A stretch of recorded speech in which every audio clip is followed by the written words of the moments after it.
Assalamualaikum warahmatullahi wabarakatuh.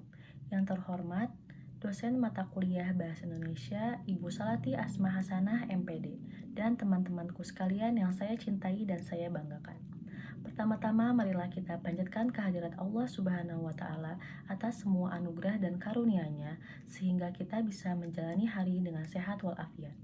Sholawat serta salam semoga senantiasa tercurahkan kepada junjungan kita Nabiullah Muhammad Shallallahu Alaihi Wasallam, keluarga, sahabat, dan para pengikut setianya hingga akhir zaman. Berkat upaya dan dakwah beliau, kita bisa mengenal jalan yang terang setelah terbelenggu dalam peradaban jahiliyah. Pada kesempatan kali ini, izinkan saya menyampaikan pidato yang berjudul Problematika Pendidikan Bahasa Indonesia di Perguruan Tinggi. Sebagaimana yang telah kita ketahui bersama bahwa sejak di bangku sekolah dasar hingga perguruan tinggi, materi ajar bahasa Indonesia ditetapkan untuk wajib dipelajari setidaknya pada 1 semester di bangku pertama perkuliahan. Tentu saja hal ini ditetapkan dengan beberapa urgensi. Yang pertama, mata kuliah bahasa Indonesia dapat melatih mahasiswa untuk memperoleh keterampilan berbahasa Indonesia, terutama dalam ragam menulis akademik dan presentasi ilmiah sebagai alat untuk mempelajari keilmuannya. Yang kedua, karena penugasan bahasa Indonesia dapat dijadikan ukuran nasionalisme seseorang sebagai bangsa Indonesia. Maka, mata kuliah bahasa Indonesia diharapkan dapat mengembangkan kemampuan mahasiswa dalam berbahasa Indonesia dengan baik dan benar. Pada dasarnya, genre bahasa yang digunakan dalam mata kuliah bahasa Indonesia adalah keilmuan yang digunakan untuk mengkomunikasikan dan menyebarkan ilmu pengetahuan baik secara lisan maupun tertulis. Dengan demikian, diperlukan perancangan pembelajaran berbahasa Indonesia yang dapat digunakan untuk kepentingan-kepentingan praktis penyampaiannya dan pengembangan ilmu pengetahuan, bukan untuk mempelajari tentang bahasa Indonesia.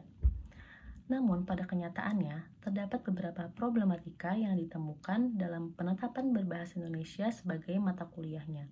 Di antaranya adalah, yang pertama, dalam pelaksanaan perkuliahan bahasa Indonesia terdapat sinyal elemen bahwa dosen cenderung mengajarkan tentang teori-teori kebahasaan daripada melatih mahasiswa untuk menggunakan bahasa Indonesia sebagai bahasa untuk mempelajari tentang keilmuan.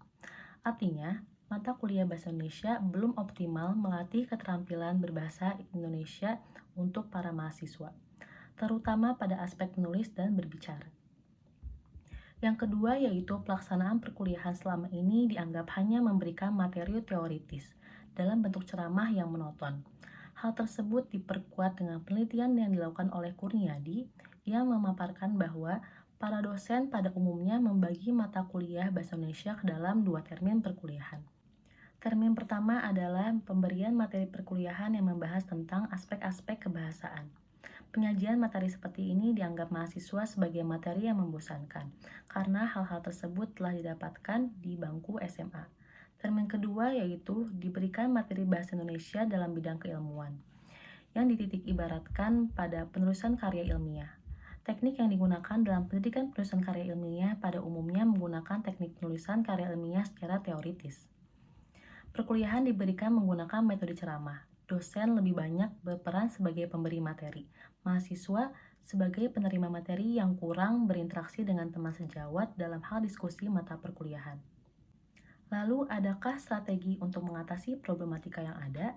Yang pertama yaitu dengan penugasan melalui novel klasik. Cara menyenangkan belajar bahasa Indonesia salah satunya adalah dengan membaca novel klasik. Membaca di sini tidak hanya difokuskan kepada membaca novel yang bersifat klasik ataupun yang hal monoton. Zaman sudah semakin maju, banyak media yang bisa digunakan untuk mencari informasi. Yang kedua yaitu teknik permainan.